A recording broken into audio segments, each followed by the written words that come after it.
কি অবস্থা সবার? কেমন আছেন? আমাদের দেশের অনলাইন উদ্যোক্তাদের সবচেয়ে বড় সমস্যাটা হচ্ছে যে, অন্যের বিজনেসের সাথে নিজেকে অলওয়েজ তুলনা করা। মানে হচ্ছে যে, সেইম প্রোডাক্ট, সেইম ধরনের business, same delivery quality, product quality same, সবকিছু সেইম, প্রাইসও সেইম।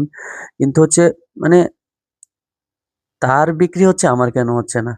ভাই একটা নরমাল লজিক দিয়ে একটু চিন্তা করেন যে, একটা শপিং মলে পাশাপাশি ২ টা দোকান, সেইম দাম, সবকিছুর সেইম। সব দোকানে কি মানে সমান সেল হয়? বা আপনি কি উনার সমানে বিজনেস শুরু করছেন বা আপনার ব্র্যান্ডিংটা কি উনার সমতুল্য? অন্যের বিজনেস দেখে আপনি ধরেন কপি করে চলে আসছেন অনলাইন বিজনেসে। কিন্তু মানে উনার ব্র্যান্ডিং, উনাকে মানুষজন যেভাবে চিনে, আপনাকে তো এখনো সেভাবে চিনে না। তো ওই জায়গায় তো আপনার একটু টাইম দিতে হবে, তাই না? মানে ব্র্যান্ডিং এও ফোকাস দিতে হবে। অবশ্যই সেলসটা ইম্পোর্টেন্ট, কিন্তু শুধু সেলস করলে তো আর আপনি আসলে মানে Facebook এ টাকা দিবেন, আপনার বিজনেস হবে। Facebook এর এড বন্ধ, আপনার বিজনেস বন্ধ। এরকম হইলে তো আসলে দেশের ইকোনমিক্যাল যখন সিচুয়েশন খারাপ হবে তখন আপনার বিজনেসও বন্ধ থাকবে।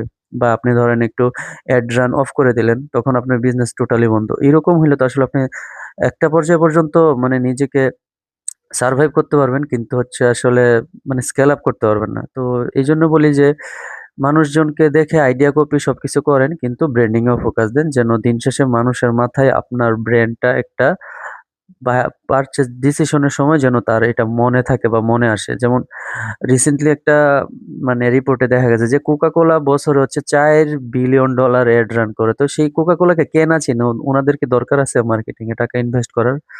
আপনি মার্কেটিং এ ইনভেস্ট করেন, সাথে, সাথে ব্র্যান্ডিং এও ইনভেস্ট করেন। কিন্তু শুধু ধরেন ভাই সেলস কনটেন্ট, বুস্ট দিব, এড রান করব। হ্যাঁ? এইগুলা থেকে আসলে বেরিয়ে আসা উচিত এবং আমি মনে করি যে এটাই ইন ফিউচার এ আপনার বিজনেসের জন্য ভালো হবে। সবাই ভালো থাকবেন। আসসালামু আলাইকুম। মার্কেটার নিশাদকে ফলো দিয়ে রাখুন। আরো এরকম বিভিন্ন টিপস পেতে আমাদের সাথেই থাকুন।